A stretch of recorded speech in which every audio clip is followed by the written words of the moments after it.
When fitness professionals tell people, look, all you have to do is create a calorie deficit to lose weight or to lose body fat, it's a cop-out. And the problem with it is that it's the biggest cop-out from basically the flexible dieting crowd. And that crowd doesn't understand that not everyone can moderate. It's a complete misunderstanding of the human condition by these people.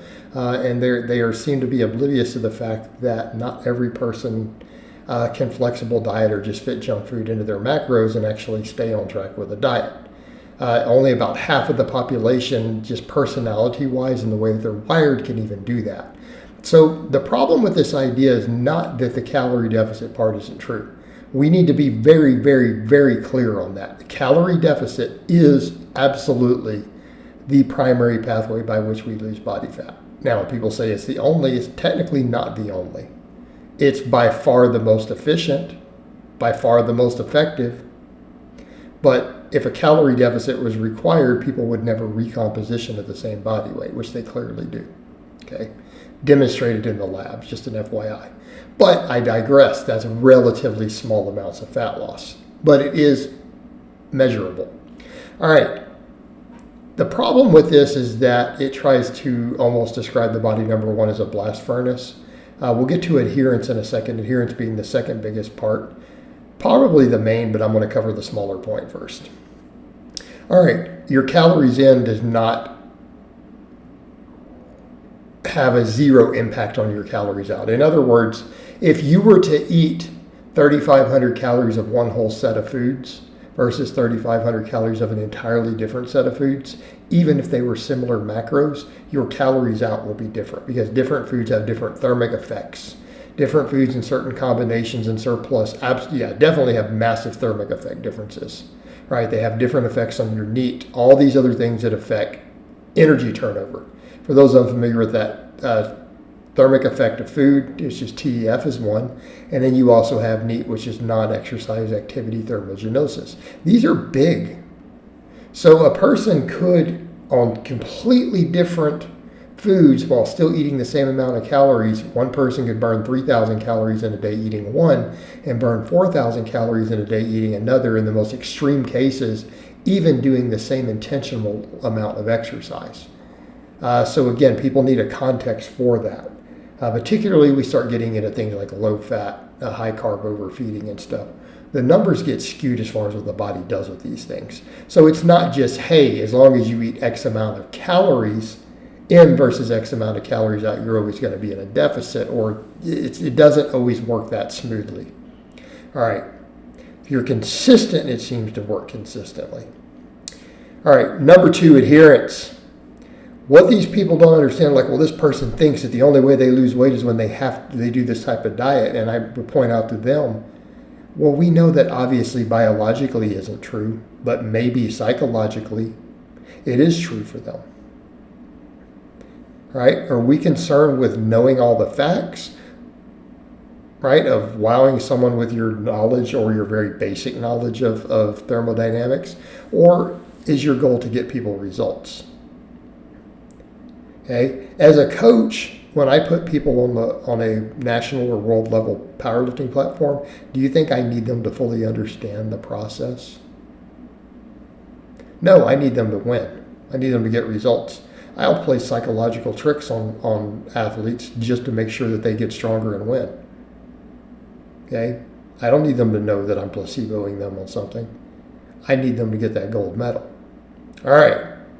So back over to the point. If a person only is able to manage their appetite consistently on a lower carbohydrate diet, do you really think telling them, oh, if you just work in some table sugar every day, as long as you maintain a deficit, do you really think that you're helping them? There are people who cannot control their appetite when they eat certain types of junk food. And it's not just, well, they need to have a better relationship with food. That's how these clowns will respond to them. Well, no, maybe it's a case of their hormonal response of their appetite. Okay?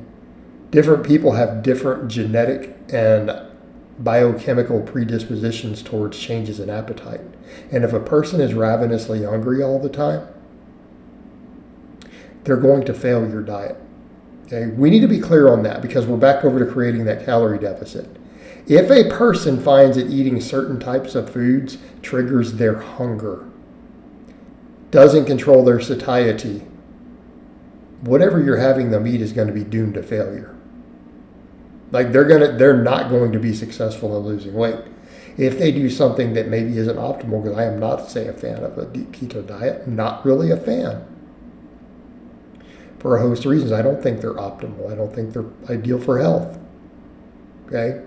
But if a person consistently blunts their appetite while doing it and they need to lose body fat, and let's say refined sugars trigger hunger for them and cause them to go overeat on other junk, guess what? Do you really think that you need to be telling them, just try to eat a deficit and go ahead and work, 400 calories of sweets in every day? Okay? Do you think that's a viable strategy?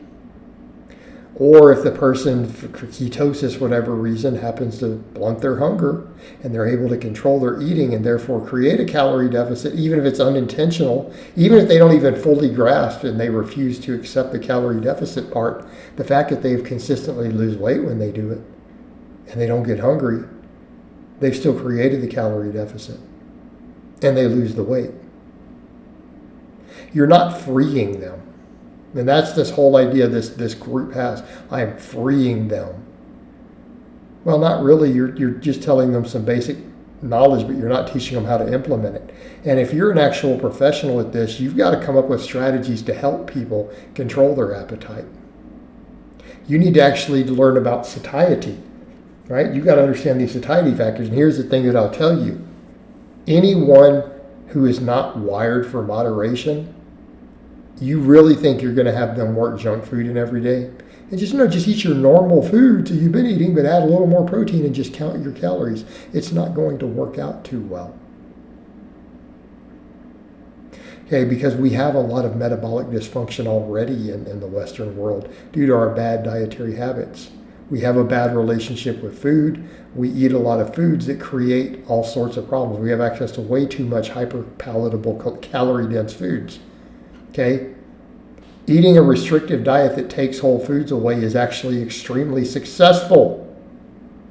So even people who pull this other, they want to pretend to be evidence-based, but they ignore the evidence. They think they're evidence-based because they count calories. But they ignore all the data on appetite, thermic effect, satiety indexes. They ignore all this research. They ignore all the research that shows that people who actually eat a lower variety of food are more successful in consistently adhering to their weight loss diet. They ignore those studies. Okay, they ignore those studies because it doesn't match their ideology, which is, hey, we want to eat junk food every day, still be healthy and in shape. So again, when people spout this line to people, it is a disservice because it's not actually helping them. It's not giving them strategies. Because every successful weight loss strategy has to involve how do we deal with the appetite and hunger of this individual. And I feel like a lot of these fit pros who give a lot of this advice have never been obese. They don't actually know what it's like to have the appetite of an obese person. They're clueless. Because if they did, they wouldn't be saying, as long as you create a calorie deficit, you can eat 20 or 25% of your food from just whatever garbage you feel like eating and it'll all be fine. You can tell they've never been 300 pounds. Just saying. It's about devising strategies that work for the individual. All right, guys, but that's really all I have to say on that today. I hope it's been informative, and I'll talk to you guys and gals next time.